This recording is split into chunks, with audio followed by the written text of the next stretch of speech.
സുഹൃത്തുക്കളെ എല്ലാവരും ഓക്കെ ആണെന്ന് വിശ്വസിക്കുന്നു. പ്രവാസ ലോകത്തുള്ള ആരും അങ്ങനെ വലിയ പ്രശ്നത്തിൽ ഇപ്പോൾ നിലവിലില്ല. നിലവിലെ സാഹചര്യത്തിലില്ല. എന്തായാലും സമാധാനം ഉണ്ടാകട്ടെ എന്ന് നമുക്ക് പ്രാർത്ഥിക്കാം. എന്താണെന്ന് വെച്ച് കഴിഞ്ഞാൽ ഇങ്ങനെയുള്ള യുദ്ധം തുടർന്ന് കഴിഞ്ഞ് കഴിഞ്ഞാൽ ബാധിക്കപ്പെടുന്നത് നമ്മൾ ഈ പ്രവാസിയായിട്ടുള്ള ഓരോ ആൾക്കാരാണ്. ജോലി നഷ്ടപ്പെടലും കാര്യങ്ങളൊക്കെ ആയിട്ട് വിലക്കയറ്റവും കാര്യങ്ങളൊക്കെ ആയിട്ട് എല്ലാവരും ബുദ്ധിമുട്ടും. പക്ഷേ ഇപ്പോൾ നിലവിലെ സാഹചര്യത്തിൽ ഞാൻ ഇപ്പോൾ സൗദിയിലാണുള്ളത്. സൗദിയിലിപ്പോൾ വലിയ പ്രശ്നങ്ങളൊന്നുമില്ല. നിലവിലെ സാഹചര്യത്തിൽ ഇപ്പോൾ ഞാൻ നിൽക്കുന്ന സ്ഥലത്തൊന്നും ഒരു കുഴപ്പമില്ല. കാരണം സ്കൂളുകളുണ്ടായിരുന്നു, ഓഫീസുകളുണ്ട്. എന്തെങ്കിലും ഒരു ചെറിയ ഇഷ്യൂ ഉണ്ടെങ്കിൽ ഫസ്റ്റ് സ്കൂളുകളാണ് ബന്ദാക്കുക. അങ്ങനത്തെ പ്രശ്നങ്ങളൊന്നുമില്ല. ഈ നാട്ടിലുള്ള വാർത്തകൾ കണ്ടിട്ട് നാട്ടിലെ ന്യൂസ് ചാനലുകൾക്ക് നിങ്ങൾക്കറിയാമല്ലോ, അവർക്കൊരു വിഷയം കിട്ടാൻ വേണ്ടി കാത്തു നിൽക്കുകയാണ്. അപ്പോൾ ഇത് ഈ ഒരുപക്ഷെ ഞങ്ങളറിയാത്ത ഇവിടുത്തെ ന്യൂസ് ചാനൽ വല്ല റിപ്പോർട്ട് ചെയ്യാത്ത കാര്യങ്ങളാണ് അവിടെ നിന്ന് റിപ്പോർട്ട് ചെയ്യണത്. അതുകൊണ്ട് അത് കണ്ടിട്ട് ആരും ടെൻഷൻ ആവുമൊന്നും വേണ്ട. എല്ലാവരും എന്താണ്, സുഖമാണോ, ഓക്കെ ആണോ എന്നൊക്കെ ചോദിച്ച് മെസ്സേജ് അയക്കുന്നുണ്ട് വാട്സപ്പിലും ഇതിലെല്ലാം ആയിട്ട്. ഇവിടെ നിലവിൽ അൽഹംദുലില്ലാ കുഴപ്പങ്ങളൊന്നുമില്ല.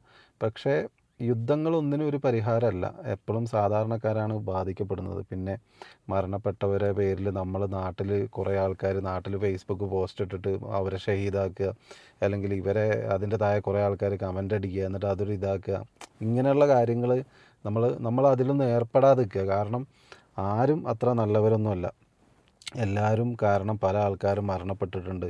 പല ആൾക്കാരും സ്വാതന്ത്ര്യത്തിന് വേണ്ടി ഇപ്പോഴും പോരാടുന്നുണ്ട്. അപ്പോൾ യുദ്ധങ്ങളൊന്നിനും ഒരു പരിഹാരമല്ല. പക്ഷേ ഇതിങ്ങനെ നിന്ന് കഴിഞ്ഞാൽ നമ്മൾ എല്ലാ മേഖലയും ബാധിക്കപ്പെടും. അതുകൊണ്ട് സമാധാനം ഉണ്ടാവാൻ വേണ്ടിയിട്ട് എല്ലാവരും പ്രാർത്ഥിക്കുക. ഇങ്ങനെയുള്ള ആവശ്യമില്ലാത്ത വാർത്തകൾ ഷെയർ ചെയ്യാതിരിക്കുക. പ്രത്യേകിച്ച് ഗൾഫ് കൺട്രീസിലുള്ളവർ ഓരോന്ന് ഷൂട്ട് ചെയ്തിട്ട് നിങ്ങൾ ചിലപ്പോൾ ഒന്ന് റീച്ചോ എന്തെങ്കിലും കിട്ടാൻ വേണ്ടിയിട്ട് പോസ്റ്റ് ചെയ്ത് കഴിഞ്ഞാൽ പിന്നെ അത് കേസും കാര്യങ്ങളൊക്കെ ആയിട്ട് വലിയ പ്രശ്നങ്ങളാവും.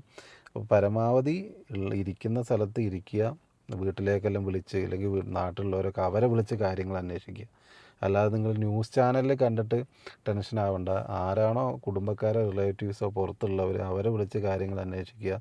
ഇതുവരെ ഇവിടെ യാതൊരു വിധത്തിലുള്ള പ്രശ്നങ്ങളുമില്ല. എല്ലാവരും സമാധാനമായിട്ടിരിക്കുക.